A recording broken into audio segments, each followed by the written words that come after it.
Bom dia, gente! Tudo bem com vocês? Hoje nós temos aula de ciências. Eu tô achando algo estranho. Tá tão escuro e é de dia. Tá tão escuro. Deixa eu só acender a luz. Isso mesmo! Hoje nós vamos falar sobre eletricidade.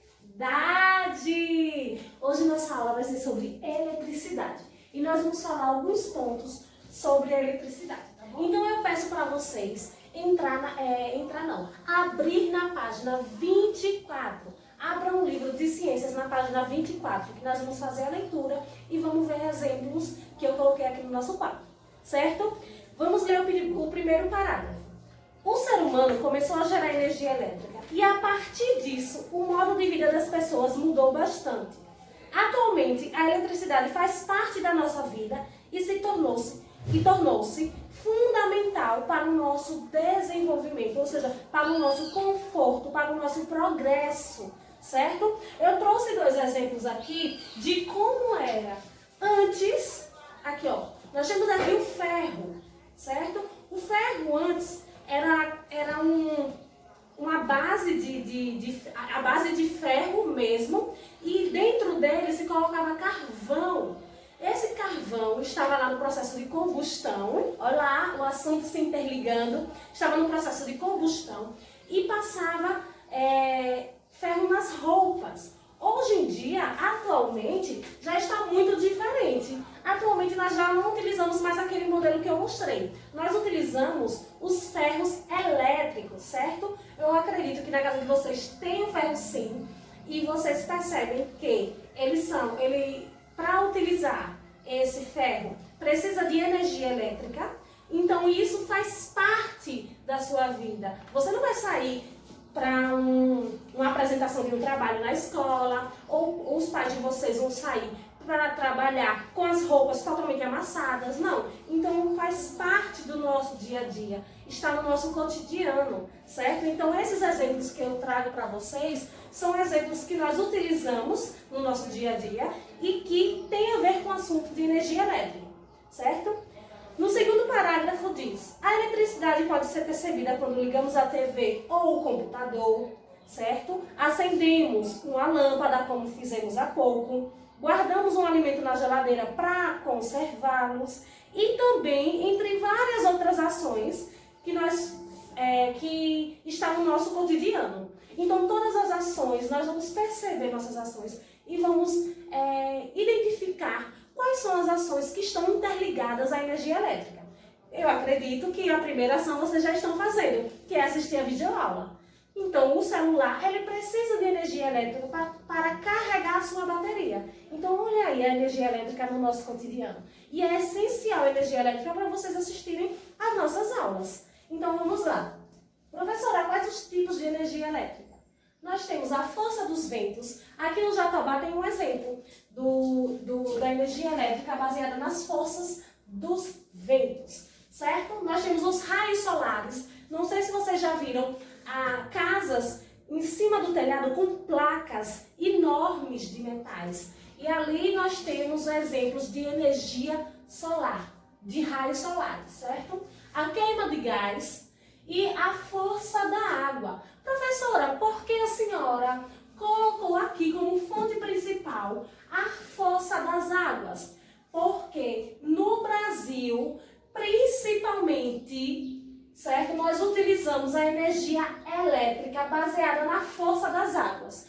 Então, a energia elétrica no Brasil vem principalmente das usinas hidroelétricas, certo?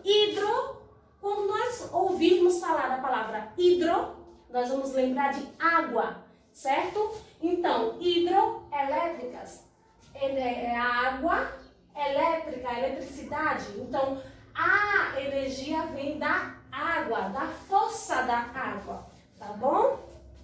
Vamos lá. O caminho da eletricidade, ainda na página 24.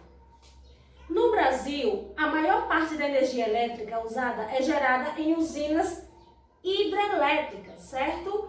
Onde a água dos rios é represada e utilizada para impulsionar turbinas que geram energia.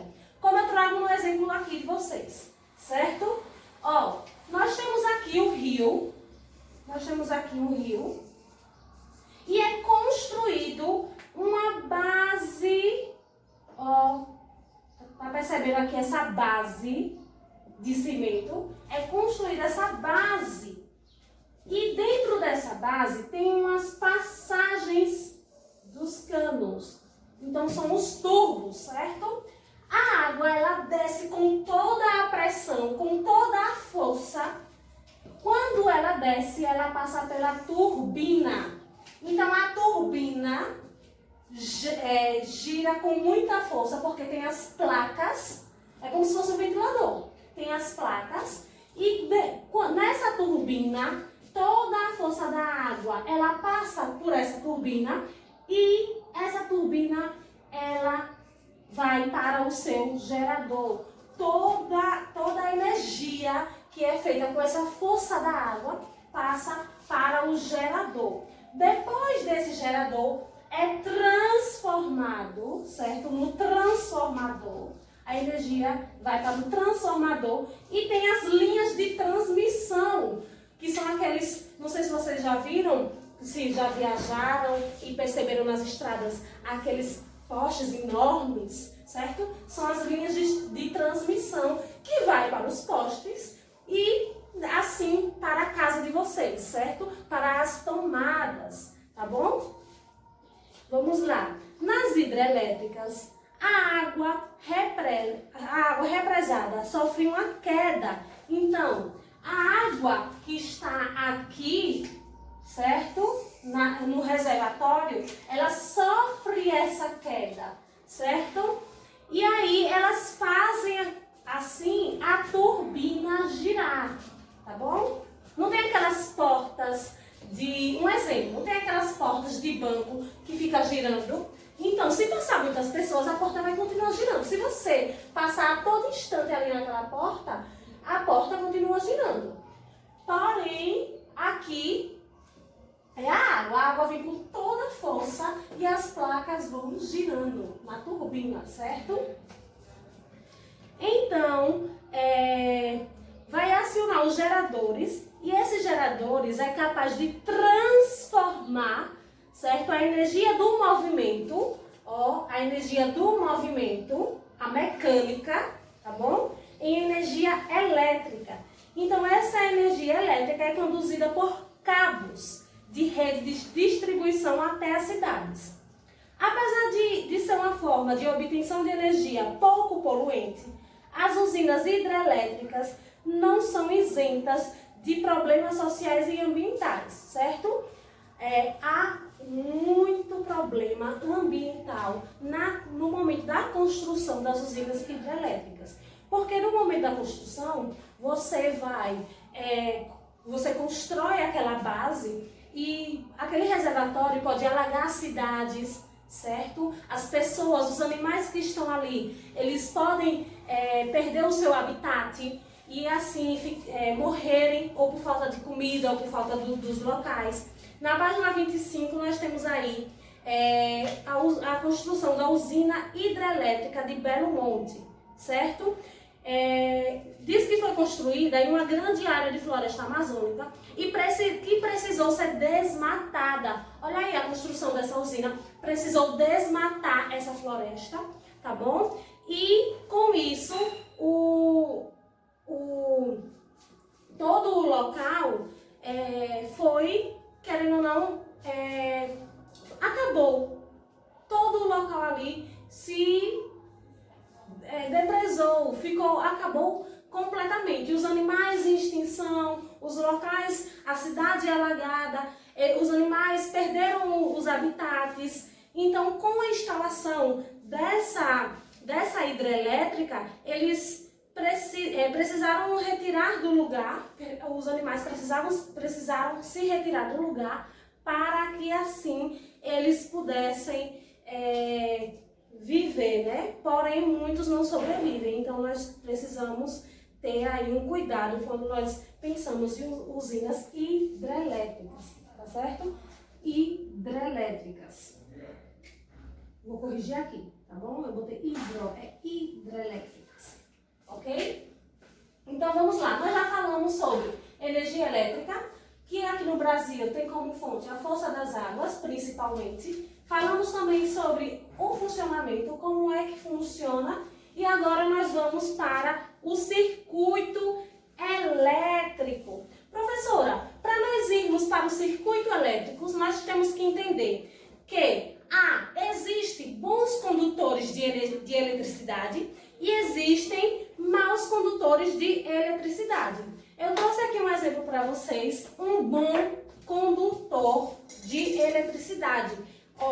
Aqui nós temos um bom condutor de eletricidade. Vamos lá ler. Certos corpos permitem que a corrente elétrica passe com facilidade, por isso são considerados bons condutores de eletricidade. São exemplos os metais, como o cobre, a prata, o alumínio. Então, essa lata aqui de alumínio é um bom condutor de eletricidade. Então, tomem muito cuidado. Quando vocês estão mexendo na energia, vocês têm que tomar muito cuidado pelo condutor de eletricidade que está ali. Não sei se vocês já viram que no carregador de vocês a ponta é de metal, o carregador do celular, a ponta é metálica, certo?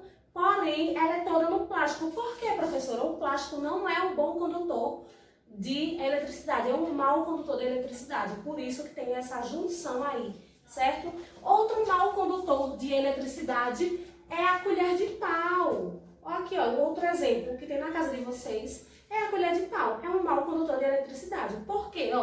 Maus condutores são corpos que dificultam a passagem de corrente elétrica, certo? Conhecidos como materiais isolantes. Nós temos como exemplo o isopor. Então, o isopor não é um bom condutor de eletricidade, é um mau condutor de eletricidade, certo?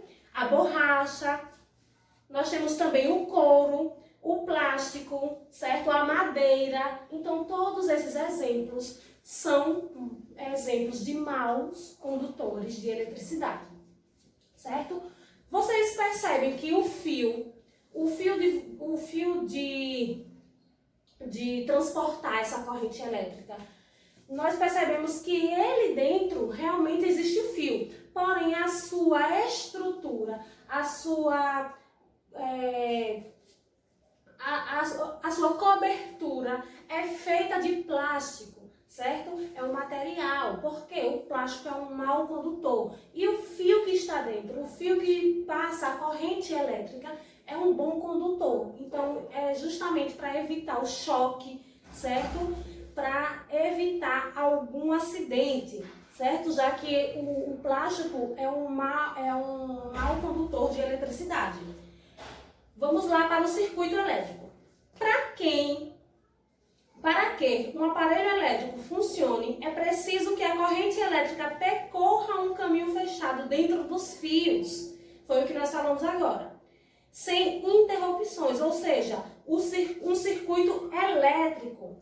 Então, vocês observam aí no exemplo da página 25, e ele diz que o experimento ele é realizado com um fio de cobre, certo? Uma pilha e uma lâmpada pequena. Então, vocês percebem que quando nós temos uma pilha, certo? Ela tem energia, tá bom?